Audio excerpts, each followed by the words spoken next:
Hi எல்லோருக்கும் வணக்கம். இந்த நாள் இனிய நாளாக அமைய என்னுடைய மனமார்ந்த வாழ்த்துக்கள். இங்கே ஆனுவல் எக்ஸாம் முடிஞ்சு எல்லாத்துக்கும் லீவ் விட்டுட்டாங்க. இங்கே ஒரு 20 டேஸ் லீவு. அதுக்கப்புறம் வந்து நெக்ஸ்ட்டு மந்த்லேருந்து நெக்ஸ்ட் அகாடமிக் இயர் ஸ்டார்ட் ஆயிரும். இன்றைக்கி காலையில் வழக்கம் போல் எங்கள் குட்டீஸ் 2 பேருமே நேரமாக எந்திரிச்சிட்டாங்க. எந்திரிச்சிட்டு என்ன பண்ணாங்க, எங்களுக்கு ரொம்ப பசிக்குது, டிஃபன் செஞ்சு தாங்க அப்படின்னு சொல்லி என் பையன் கேட்டுட்டு இருந்தான்.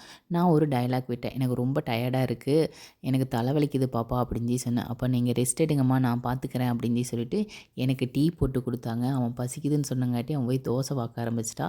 ஃபஸ்ட்டு தோசை மட்டும்தாங்க பிச்சை எடுத்து அமைச்ச தோசை எல்லாமே வந்து சூப்பராக பார்த்து எடுத்திருந்தா. எனக்குமே ரொம்ப ஆச்சரியமாக இருந்துச்சு.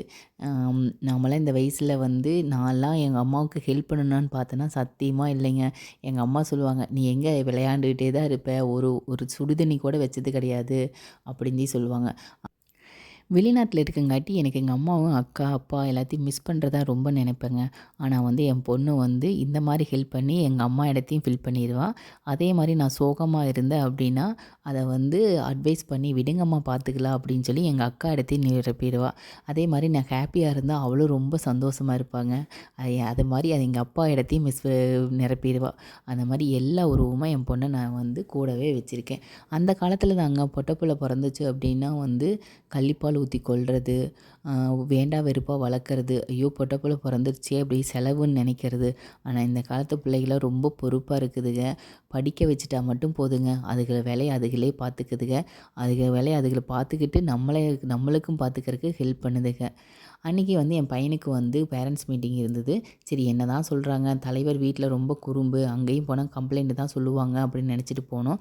பட் வந்து அப்படியே ஆப்போசிட் ஆயிடுச்சுங்க. நல்லா படிக்கிறாராம், நல்லா எழுதுறாராம், நல்லா வந்து ஸ்பீச்சிங் இருக்குது, சூப்பராக வருவாருங்க, நல்லா கைட் பண்ணுங்க அப்படின்னு சொன்னாங்க. நான் ரொம்ப மிஸ் பண்ணுறேன் அப்படின்னு சொல்லி டீச்சர் ரொம்ப வருத்தப்பட்டாங்க.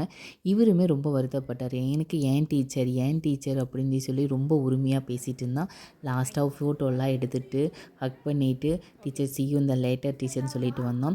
அந்த அன்றைக்கி ஈவினிங் வந்து அப்படி தான் வந்து பணியாரம் ஊற்றுறேன் அப்படின்னு சொன்னேன். இல்லை நான் ஊற்றுறேன் அப்படின்னு சொல்லி சார் வந்து சேர் போட்டு ஏறி நின்று ஊற்றுனாரு. சுட்டுக்கிட்டாரு. இருந்தாலும் நான் ஊற்றுவோம்மா அப்படின்னு சொல்லி ஊற்றினார். காலையில் அக்கா தோசை ஊற்றுனால இன்றைக்கி வந்து நான் வந்து பணியாரம் ஊற்றுவேன் அப்படின்னு சொன்னான்.